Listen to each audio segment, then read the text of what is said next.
Can't sugarcoat it. The Nittany Lions absorbed a beatdown at the Big House. It's time to come home and greet the Golden Gophers with whiteout conditions. For ABC and ESPN's Chris Fowler, it's #1 on his list. The whiteout is next level. It is my favorite annual scene in the sport. And why the Michigan result adds extra significance to this Minnesota matchup. It's time for Nittany Game Week.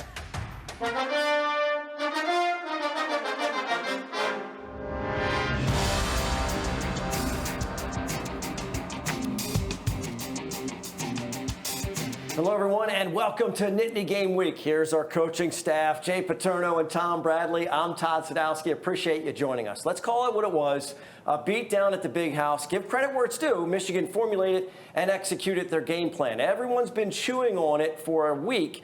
Let's go big picture. 5-1 at the halfway point. Ugly loss for sure. What is the message at practice and then leading up to the game? Well, let's get over it. I mean, you go out, you didn't play very well. Now, learn from the mistakes, figure out what you might have to do schematically because you're going to play some more power run teams. But you got to move on to the next game.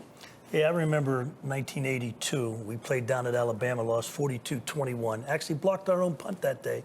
Came back and won the national championship. Yeah. The other message is stick together, right? Yep, no question, because everybody outside is going to have an opinion. Yeah, all right. So we accent the few positives, jump in on the size discussion, or lack thereof, and look through the front windshield in our opening drive.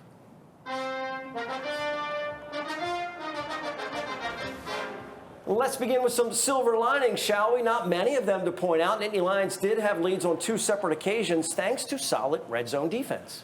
They forced them into field goals early on, despite overwhelming dominance by Michigan. Penn State was up 14-13 because they had showed great resilience. Yeah, it's amazing. You know, they're up 14-13 with only 1 first down. Yep. But that's okay because you did a great job in the red zone and held them to field goal. And went back ahead later on, and it just wasn't something they could continue to keep the ball. A couple of missed plays, an offensive pass interference call, that type of deal. They just could not keep it clicking. No, and that's credit to Michigan's defensively. You know, it's just a tough day, and you have one of those days, and you gotta just put it behind you and learn from it. But I always say, some days you're the bird, some days you're the windshield. And if you're in coaching long enough, stuff like this does happen. All right, now it's time to get to the crux of the problem. Lack of size matters against Michigan. Well, I think one of the things you have when you play as much nickel as Penn State does, if you get into a 2 tight end set and 2 wide out set like Michigan did, that's a power run set. And they had trouble with the fits. Tom, you and I were talking about the run fits. Yeah, defensively, the run fits weren't precise, and they have to be precise when you play a run team like Michigan. And that's some things they have to give them. They'll work on it, they'll get better at it, and they'll be better for the experience. Well, Michigan stays on schedule all day. The short passing game leads to the runs in the short yardage situation. But I think the most surprising aspect is the explosive plays that gash the D. Yeah, I think the Penn State defense got tired. The second half, you could see the body language was completely different. The pursuit was not what it was, and they looked like a team that, you know, had really gotten the wind taken out of their sails. Defensively, 2 things always beat you. Big plays and missed tackles, and there was too many of those on Saturday. No excuses afterwards from the guys. They know the effort, simply not good enough. I don't doubt the toughness of any of the players on our defense, so I think we just need to lock into our assignments, know what we're doing so we can play faster and anticipate things more. I definitely thought they dominated the line of scrimmage, and to win football games in the Big Ten, especially on the road, you can't play like that. Easy to point out the problem defensively with over 400 rushing yards allowed. The offensive line didn't keep the ball and keep the defense off the field. So a little bit of good, a lot of bad. Now it's time to pick up the pieces and move forward. How do you do that? Well, I think you got to address the things in your meetings with your team, keep everybody focused on it, and look and go, here comes Minnesota, a very similar team in terms of what they want to do run the ball. So you're going to have to make some change. You're going to get better in a hurry. Yes, and one of the things you know how to do, you go back to your basics, what got you there, get focused, and get ready to go. Because if you're dwelling on this last one, you're going to have trouble with the next one. Look, the fan base, understandably restless after an effort where they weren't even competitive in the second half. They're also calling for 5-star prospect Drew Aller to take over, like now. And one of the beat reporters, Corey Geiger, posed the question to Coach Franklin this week. That's the wrong message. That's the wrong signal. And Sean has earned the right to be on the field. That doesn't mean that Drew hasn't done some good things, and we'd love to get him an opportunity and continue to grow him and to continue to develop him for his future, no doubt about it. Well, more reason this Minnesota game carries significance. If Sean Clifford is ineffective, the calls for Fowler become screams. Let's go to the scrap metal, Tom.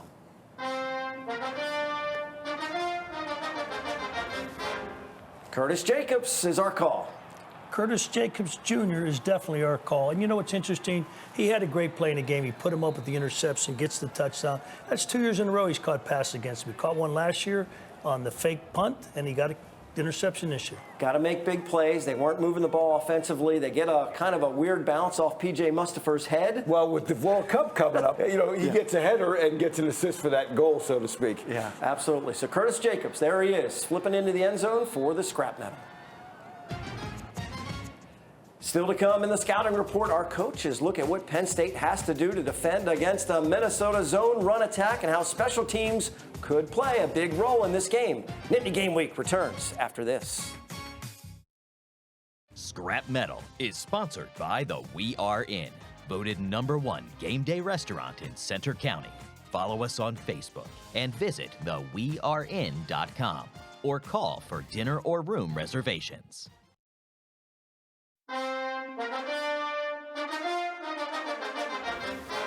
We are back on Nittany Game Week. Now, we already knew the matchup with Minnesota squeeze between Michigan and Ohio State is an important one. Got to take care of business against the Golden Gophers at home, whiteout conditions. Guys, when you consider the way the Nittany Lions were manhandled at the line of scrimmage by the Wolverines, this game with the Golden Gophers becomes a little scarier because they're bringing more of the same to Happy Valley.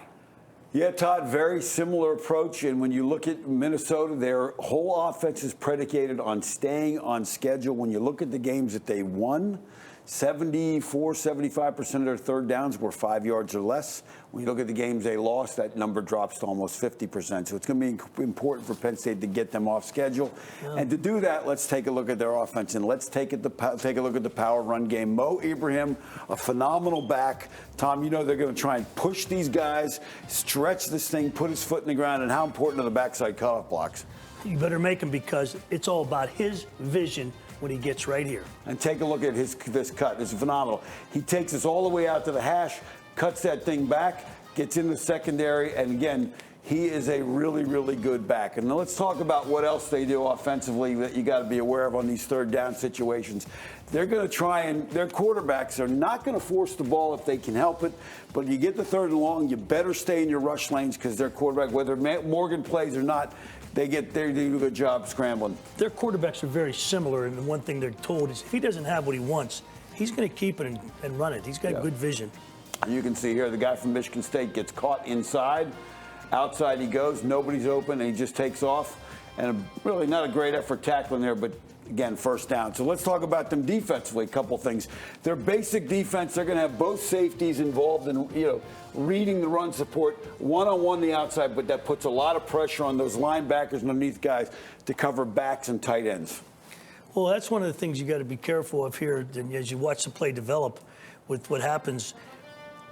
You get these wheel routes, people lose visions, they lose their eyes, as they say, they get bad eyes. Yeah. And that's what happens on this one. That cost them a touchdown. Now, taking a look a little bit more now, when they do blitz, they're going to play mostly zone blitzes. You're going to get 3 underneath, 3 deep, which is going to open up these areas, the outs and the seams on these, and you've got to get the ball out in a hurry. Tom, you know that's always a problem, trying to get these guys out underneath those. Yeah, they really are. It's a problem. But I think what the thing is, with the way they play their defense, they want you to throw the out. Yeah. They really do. And you can see even here the Illinois quarterback's a little hesitant to throw it. He does get it, does get the first down. But if you pick the blitz up, you should be in good shape. Now let's go to the kickoff return. Special teams, very important. Top 10 in the country in kickoff returns. A great block. They kick out here, seal in there, and they get up there. One of the things they're going to do here, I think a lot of times they're going to find the guy they want to double. Who's the most dangerous guy between 3 and 4? Let's take him out of the picture and then let him do his magic here with where the kickout blocks happen. And one of the things that's different about Penn State this year, only 15 of 36 kickoffs have gone to touchbacks, so this could be a factor on Saturday as well. Now let's take a look at Penn State. A couple things from last week. People want to know about the size discrepancy. Some of it is run fits and leverage. Here you're going to see this defensive end is inside. They leverage him. Now you have a guard blocking a corner. You have the center coming around for the linebacker, and that's a size problem, no question. Yeah, that matchup right there is not good when that guard is on the corner. Yeah, you can see the corner was not real interested in taking that guy. I'm not going to criticize because I wouldn't want to be in that position too. That is a major size advantage, and they did formation it really well. You can see it here as well. And just look at that seam that you get when you kick out and seal and get downhill. Now, key play of the game for me: 3rd down and 4. 3rd down and 4. They get a guy in the flat. He crosses the line because they're blocking downfield. It becomes a pass interference, and that was really the play of the game.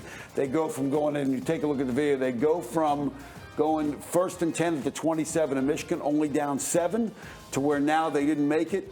Michigan goes the distance. You know, we talk about it all the time. It's a game of inches, and it's a game of details. And it really is. And there's the difference right there, and what I think changed the whole game. Yeah, and details is what Todd Sadowski is great at. He keeps us on schedule. Wow, I'm blushing. Thanks, guys. Of course. Now, York County native Kirk Sharrock is coming back to town as the offensive coordinator once again for Minnesota. He was the OC for 1 year for Coach Franklin during the COVID season. He's back on PJ Fleck's staff calling plays. And speaking of Coach Fleck, he understands the role the whiteout crowd can play in this one, but he's flattered the Golden Gophers are the opponent. We're going to create an environment in practice, which you all been there. It's chaotic to begin with. We're going to turn it up a whole different notch. I mean, there's 109,000 people, and it's a whiteout. It's at night, and again, national TV. That's all part of college football. But we'll get ourselves ready for that the best we possibly can. I promise you, we'll create that environment, inside there, and we'll make sure it's deafening, because that's what it'll be on Saturday night. It is strange it's not Michigan or Ohio State. Auburn was a cool change-up last year for sure. Nittany Lions are about a 5-point favorite in the game. Time to take a break. When we come back, our Impact interview with one of the best announcers in college football, Chris Fowler. The guy also loves tennis, so we will volley some questions back and forth and find out why he's so bummed about this year's whiteout coming up when Nittany Game Week returns. Impact Interview is sponsored by the Pocono Mountains, where small-town charm meets big adventures. Book your trip today by visiting PoconoMountains.com.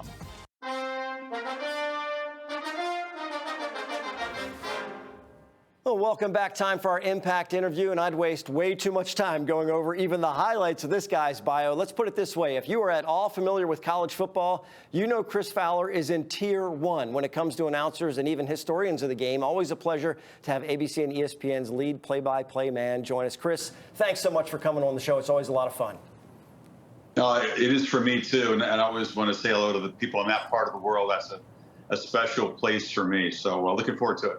All right, well, look, with the shifting TV contracts, this will be the last ABC ESPN whiteout for the immediate future, and worse yet, we don't get to see you in Kirk Herbstreit in Happy Valley this weekend. And look, I know you love tennis, and I don't want to over-dramatize the situation, but I envision you and Herbie somewhat like Rafa Nadal and Roger Federer at Roger's last match, sitting down kind of emotional. But certainly the network has been a big part of growing the whiteout, and I'm sure it's been a nice ratings boost as well. Wax poetic for us for a moment about the whiteout and give us a memory or game that stands out for you. Man, I hope Kirk and I never get as emotional on the air as Roger and Rafa or Federer retired. That was just seeing legends like bawling. But I got it. No, I mean, for me, just being in Beaver Stadium in a regular game is special. Some folks there will know that I had never been exposed to college football, period, until the 1974 season. My dad took a job in the faculty. We moved to State College. Here comes Stanford into Beaver Stadium, and Cardinal had the lead. Penn State drove down late in the game methodically, as was the way in those Joe Pa offenses, Jay, and they won the game, and it was thrilling. And I didn't even know that much about the team. I just took in the atmosphere and saw kind of the electric magic of college football at that level, and I was hooked. And it put me on this life path. Without that exposure, I don't know that I would have ended up doing college football, because I've been a fan of pro sports predominantly when we grew up in Illinois. I owe my career in college football to those early days at Penn State. So I get nostalgic every time I go back. The whiteout is next level. It is my favorite annual scene in the sport. I've had the privilege of broadcasting quite a few. Some have been incredible games, matching the atmosphere. And yeah, I am bummed out not to be there for this season's edition. We had sort of counted on it. We got rerouted by a rout in the Big House last week, and Minnesota's lost and some of the things that happened. And it wasn't in the cards for us, but it is sunk in as the week has gone on. And I'm not going to lie, I'm blessed, I'm grateful, but this Saturday, damn it, I wanted to be there at the whiteout, and we deal with life's disappointments. We get rerouted sometimes in this world, and I'm old enough to know that you got to make peace with that. Well, Chris, college football, as you know, is rooted in traditions that really make it unique from the pro game. How much do you think the moves of Oklahoma, Texas, USC, and UCLA either help or hurt college football in the future? Yeah, I mean, it's a shock to the system. So any traditionalist is going to have to live with the uncomfortable feeling of conferences getting realigned. But there really is no point in whining about it because it's just beginning. It's going to continue. I think that every time there's a shift away and a loss of something, there's also a gain. And I think having USC and UCLA in the Big Ten will be exciting. I'll just be watching as a viewer, not getting to work those games. But it'll be cool because it's new and it's fresh. And there's really no point in lamenting the fact that we're not going to see Oregon play USC or Cal play UCLA or whatever. Those traditions will go away. New things will be born. You want them to work out. I think it's a hell of a lot better than having Rutgers and Maryland join, if you want to know the truth, even though it's just an unnatural geographic thing, and maybe it'll lead to further expansion. Oklahoma and Texas in the SEC, again, interesting. It just adds to the depth of an amazing conference already. We will get a chance to broadcast the beefed up SEC, and I think it's going to be pretty exciting, to have Texas play Georgia and Oklahoma play Alabama, et cetera. Hey, Chris, after Penn State's tough loss to Michigan and with Ohio State coming in next week, do you think this becomes in some ways a must-win for Penn State, not just for trying to win the conference, but also in terms of national perception?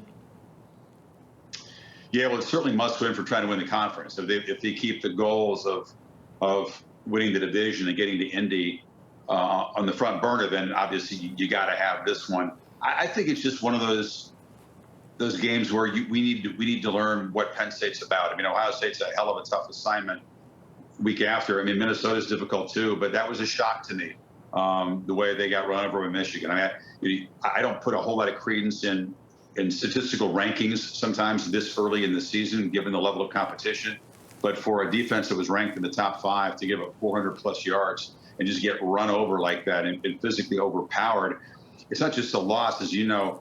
Scrap. Do people call you Scrap on this show? I don't know if that's acceptable. They call me lots of things. Okay, I know, but you lived it for a long time, and that is a destruction of a team's manhood, their self-image, to be run over like that. So responding to that against Minnesota, regrouping. I mean, you learn a lot about a team after a loss.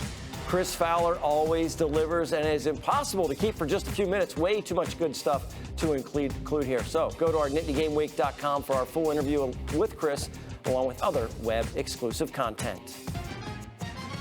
Still to come, the game's not the only reason for a road trip. Andrew Callista shows us some of the good eats in the home of the Big House, Ann Arbor, Michigan. We're heading into the final minutes on Nittany Game Week. If you don't get to enjoy victory on a road trip, you should at least get a good meal. Andrew Callista's in Ann Arbor for Nittany Game Week. He discovers some outstanding eats near the home of the Big House. Fire up the grill for an Ann Arbor staple. Zingerman's Roadhouse is one of the best haunts in all of the Big Ten. The vintage neon sign, a calling for patrons to keep returning. We don't take anybody for granted, and in a great way, we got to go out and earn it every day, and today's no different. The Zingerman name is well known. What started with their deli nearly 41 years ago has become a staple that is a must-do for any visit into town. I'm going to work my butt off no matter what, and yes, it feels good, but I'm honored that anybody chooses to come into our businesses every day. That's been true since the day we opened. As for the go-to on the menu, chicken fried steak, no doubt. You can't get that flavor in any other kind of meat. You got the steak, you got the fried layer on top of it. You can't beat it. The entire restaurant a toast to a great atmosphere. Now, if you want to grab and go, the locals point you to Izzy's for a cheesesteak that more than holds their own up against Philly. Terry, the owner, he's been making cheesesteaks for 33, 35 years, something like that, like something crazy. A lot of people who come here from the East Coast, they love the cheesesteaks here. They say that's the closest they can get. With a mouthful in Ann Arbor, I'm Andrew Callista. Oh, it's good. It's good. And all the time we coach there, we don't get a chance to eat those. Yeah, this is what you're missing out on. And I will tell you this, before the game Friday, I ordered Zingerman's Reuben kits to come in. One of the best corned beef, and I hate to say anything nice about Michigan, but the corned beef was as good as it is. You didn't get the That cheesesteak was making me hungry, though. And you're treating tonight afterwards. Bring it on. Bring it on. No problem. Okay, players to watch with the Golden Gophers. I think the big thing we talked about, the size issue, Minnesota's offensive line, watch them against the defensive line. They're actually 10 pounds heavier per guy. Their tight end is a 270-pounder. And the question is, who plays QB? All right, defensively then. Did you say a 270-pound tight end? Yeah, 6'7". I think one of the things about them defensively is their secondary, their safeties are good football players. They're tough run defenders. I think the way Penn State's going to have to attack them is get the ball in the air to their skill guys. Critical game squeeze between Michigan and Ohio State. They need this one. All right. Don't miss our depth chart at NittanyGameWeek.com, which includes these local businesses. We continue to build a community of businesses that support the show and that you, in turn, support as a viewer. We are connecting people that want to be part of Nittany Game Week. In addition to our extended impact interviews and fan questions, we have plenty of bonus content on our website, NittanyGameWeek.com. You can check out everything related to the show at a time that is convenient for you.